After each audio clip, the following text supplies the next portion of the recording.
அனைவருக்கும் வணக்கம். நான் பிரபாகர், ஜோதிடர். ஓம் சிவாய நமக. சிவசக்தி திருச்சிற்றம்பலம். இன்று பிறந்த நாள் காணும் அனைவருக்கும் வாழ்த்துக்கள். அதே போல் திருமண நாள் காணும் அனைவருக்கும் வாழ்த்துக்கள். இறைவன் பரிபூர்ணமாக உங்களுக்கு கிடைக்கட்டும். உங்களுடைய மனம் எதை ஆசைப்படுகிறதோ அந்த ஆசையை நிறைவேற்றும் என்று எம்பெருமான் சிவபெருமானோட அறியின் வேண்டிக் கொள்கிறேன். இப்போ நான் என்ன சொல்ல போறேன்னா, இந்த 12 ராசிகளுக்கும் சுபர், அசுபர், மாரகர், யோகர் என்ன சொல்கிறேன் கருத்து கொண்டு நீங்கள் பயன்படுங்க. ஏற்கனவே ஒரு பதிவு சொல்லிருப்பேன். இது தெரிஞ்சு வச்சிங்கன்னா உங்களுக்கு நல்லது. அந்த தசை நடக்குள்ளே நீங்கள் எச்சரிக்கையாக இருக்கலாம். இப்போ மேச ராசிக்கு அப்படின்னு சொல்கிறேன். மேச ராசிக்கு சுபர் வந்து சூரியன், குரு, செவ்வாய். அசுபர் வந்து சனி, புதன், சுக்கிரன். மாரகர் வந்து சுக்கிரன். யோகர் வந்து சந்திரன், குரு. ரிஷப ராசிக்கு சுபர் வந்து சூரியன், சனி.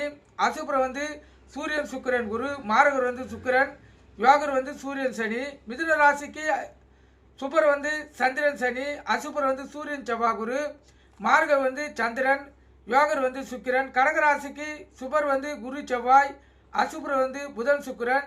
மார்கர் வந்து சூரியன். யோகர் வந்து செவ்வாய், குரு. சிம்ம ராசிக்கு சுபர் வந்து செவ்வாய். அசுபர் வந்து சுக்கிரன், புதன். மாரகர் வந்து சூரியன். யோகர் வந்து குரு, சுக்கிரன். கன்னி ராசிக்கு சுபர், புதன். அசுபர் வந்து செவ்வாய், சந்திரன், குரு. மாரகர் வந்து சுக்கிரன். யோகர் வந்து புதன், சுக்கிரன். துலா ராசிக்கு சுபர், சனி, புதன். அசுபர் செவ்வாய், சூரியன், குரு. மாரகர் வந்து செவ்வாய். யோகர் வந்து சந்திரன், புதன். விருச்சிக ராசிக்கு சுபர், சந்திரன். அசுபர் புதன், செவ்வாய், சுக்கிரன். மாரகர் குரு. யோகர் வந்து சூரியன், சந்திரன். தனுசு ராசிக்கு சுபர், செவ்வாய், சூரியன். அசுபர் சுக்கிரன். மாரகர் வந்து சனி. யோகர் வந்து புதன், சுக்கிரன். மகர ராசிக்கு சுபர் வந்து புதன், சுக்கிரன், செவ்வாய். அசுபர் வந்து சந்திரன், குரு. மாரகர் வந்து சந்திரன், குரு. சுக்கிரன் யோகர் வந்து சுக்கிரன், செவ்வாய். கும்பராசிக்கு சுபர், சுக்கிரன், புதன், சனி. அசுபர் வந்து சந்திரன், செவ்வாய், குரு.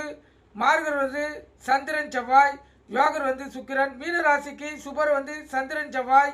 அசுபர் வந்து சூரியன், புதன், சனி, சுக்கிரன். மார்கர் வந்து செவ்வாய், சூரியன். யோகர் வந்து செவ்வாய், குரு. இதெல்லாம் பார்த்தீங்கன்னா 12 ராசிகளுக்கு சுபர், அசுபர், மாரகர், யோகர். இது போல அடிப்படையில் தசா புத்திகள் நடக்கக்குள்ள மிகவும், அதாவது சுபராக இருந்தால் அற்புத பலன்கள் வருவாங்க. அசுபராக இருந்தால் 75% கெடுதலை செய்யிட்டு 25% நல்லதே செய்வாங்க. மார்கராக இருந்தால் 100% கெட்டதே செய்வாங்க. யோகராக இருந்தால் 100% நல்லதே செய்வாங்க. தெரிஞ்சு வச்சுங்க. ஒரு ராசிக்கும் இப்போ புத்தி தசா நடக்கக்குள்ள இந்த அமைப்பு மிக மிக முக்கியம். அதுக்கு ஏற்றா போல் உங்களை நீங்கள் வழி நடத்தி கொள்ளலாம். நீங்கள் கற்றுக்கொண்டு பயன்பெறுங்க. நன்றி, வணக்கம். வாழ்க வளமுடன்.